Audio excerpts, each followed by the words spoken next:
Today, I'll be looking over the differences, advantages and disadvantages of VLIW instruction sets and SIMD instruction sets. But before that, I'm Hakaru, and this is the Ultimate Computer Scientist. So most people know VLIW from AMD's old graphics architecture, TerraScale. So in this video, I will be discussing VLIW and SIMD instruction set architectures in the context of TerraScale versus GCN. Before I explain how TerraScale worked, I will need to cover GCN, as TerraScale is really a VLIW SIMD instruction set, technically making it a MIMD instruction set, so you will need to know how SIMD works first. So SIMD stands for Single Instruction Multiple Data. What this means is an instruction set in which a single instruction is executed on a set of multiple pieces of data. This is one of the most common instruction set architectures for use in graphics, as it allows for absolutely huge instruction level parallelism. Instructions like these are very common among general purpose processors, with AVX instructions being a SIMD instruction set extension. Now, AVX stands for Advanced Vector Extension, which as the name implies, this is the instruction set extension used to accelerate the vector processing of a CPU, and with vectors come with matrices. This instruction set has its roots in the old SSE, or Streaming SIMD extension, which in turn is a successor to Intel's somewhat poorly implemented MMX instructions. And what does MMX stand for? Well, that's complicated, but apparently Intel, for legal reasons, had tried to call it Multimedia Extension, Multiple Maths Extension, and Matrix Math Extension. And here the matrices come up again. This is because with near every SIMD processor, be it MMX, SSE, AVX, or even GCN, the main focus of the SIMD instruction sets are to accelerate the matrix and vector arithmetic, which is not simple arithmetic. So why am I focusing on these extensions?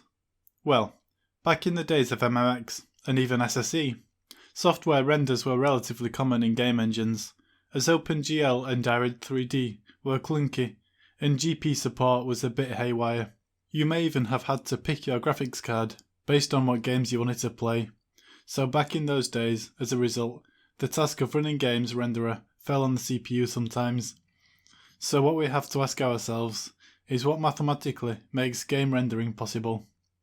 Well, just pushing pixels isn't too hard.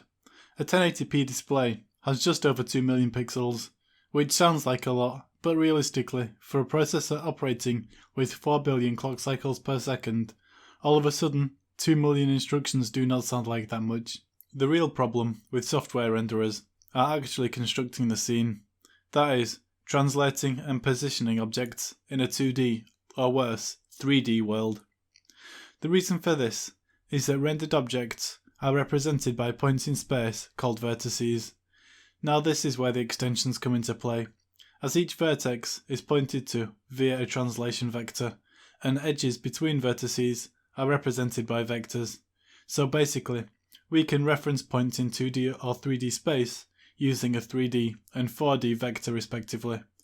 As to why you need higher dimension vectors than the spatial dimensions you're working in, is because transformations in 2D require a 3x3 matrix, and in 3D, a 4x4 matrix.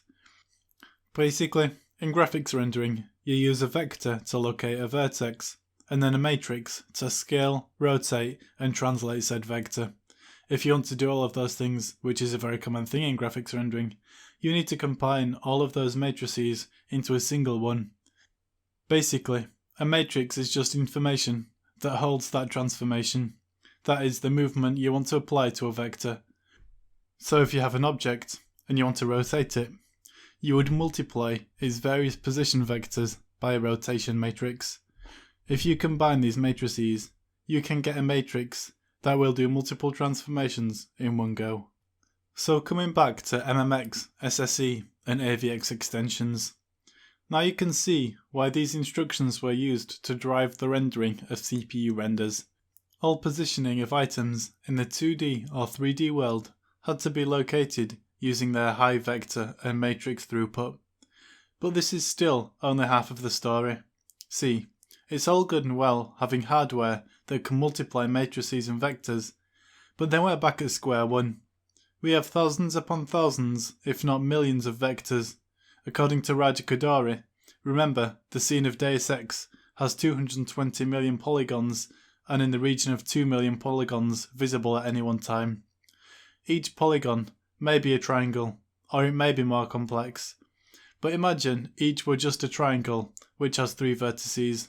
That means we have to use 3 vectors to place each vertex, and then a vector to place that triangle. And that's in a simple example. There could be many more vectors used to place each vertex and to place the triangle in space. Say we want to translate a character model. Each vertex position must be translated using maybe a single matrix. This is where the SIMD part of this extensions come in. So remember, SIMD stands for Single Instruction Multiple Data.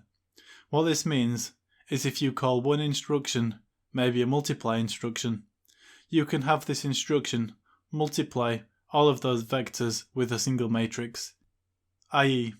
one matrix, multiple vectors, single instruction, multiple data. Now, remember, these old vector extensions are SIMD instructions. This is how CPUs were able to accelerate CPU renders. This is why Intel tried to sell MMX as the math matrix extension, or multimedia extension. So it should be no surprise that all modern GPUs are using SIMD instruction sets. So most ought to know that AMD's GCN architecture uses SIMD, maybe especially as a while back AMD got a patent for Super SIMD. NVIDIA's GPUs also use SIMD. Really, they both operate SIMD, but that's a bit more complex and more abstract, so I'm not talking about SIMD here. But this is the reason why GPUs operate on a SIMD instruction set.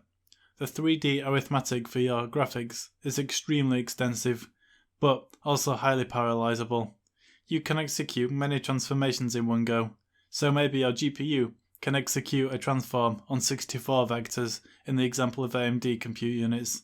If you have 64 compute units, then you could potentially do 64 transformations on 64 vectors, which makes 4096 vectors transformed.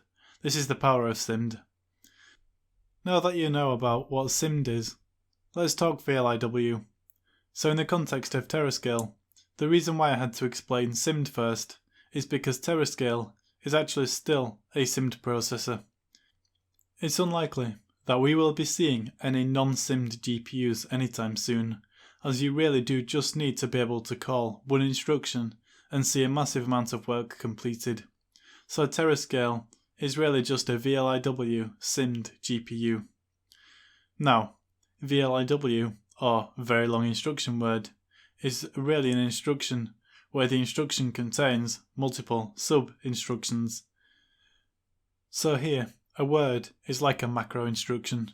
It's going to be a fixed width piece of data, where here it contains multiple instructions. Each small instruction inside the word will be a SIMD instruction. So for example, TerraScale 2, or VLIW5, has an instruction width of 5 SIMD instructions, and TerraScale 3, or VLIW4, is 4 instructions wide. Why it got narrower in the later revision is something I'll cover in a bit. VLIW creates additional problems though. The scheduling is done mostly on the CPU, in the GPU drivers. This creates heavy GPU drivers, as let's say it takes 4 cycles for an instruction to complete. The ALUs in GCN have a latency of 4 cycles. So what this means is if I need to call an instruction that depends on the result of a previous instruction, then it could not be scheduled any closer than 4 cycles to the dependent instruction. Now, if each word was 4 instructions wide, that means that there will be a total of 12 instructions to fill the additional 3 words that the driver has to be able to schedule, otherwise bubbles in the GPU pipeline will appear. 12 bubbles in fact. Now these 12 may go through in parallel, however it does mean you are wasting 12 instructions of performance. So what this means is the driver will require advanced algorithms to be able to essentially play instruction Tetris, and to be able to keep the pipeline fed and yet have codependent instructions as close together as can be. This puts a large amount of work on the CPU to run the heavy driver, and with the GPUs getting wider, the problem will only get worse. This is why AMD chose to move to GCN with the hardware schedulers on the GPU, as to lighten the workload on the CPU and allow for asynchronous compute, among other things. So, moving back to TerraScale. Note how I said TerraScale 2's execution units were 5 SIMD processors wide. This number was not chosen at random. Remember, you need a higher dimension of matrices than the number of spatial dimensions you are trying to represent. So remember, for a 3D transformation, you need a 4D matrix. So we use X, Y, Z and W to represent the transform parameters. One SIMD execution unit for each dimension in 3D space. Alright, but this GPU's executions are 5 SIMD units wide, so what does that extra one do? This is for special instructions like sine and cosine instructions. In a later revision of TerraScale, that's TerraScale 3, this is only 4 SIMD units wide, and all the SIMD units for each dimension were beefed up to be able to handle the instructions of the previous 5th SIMD instruction.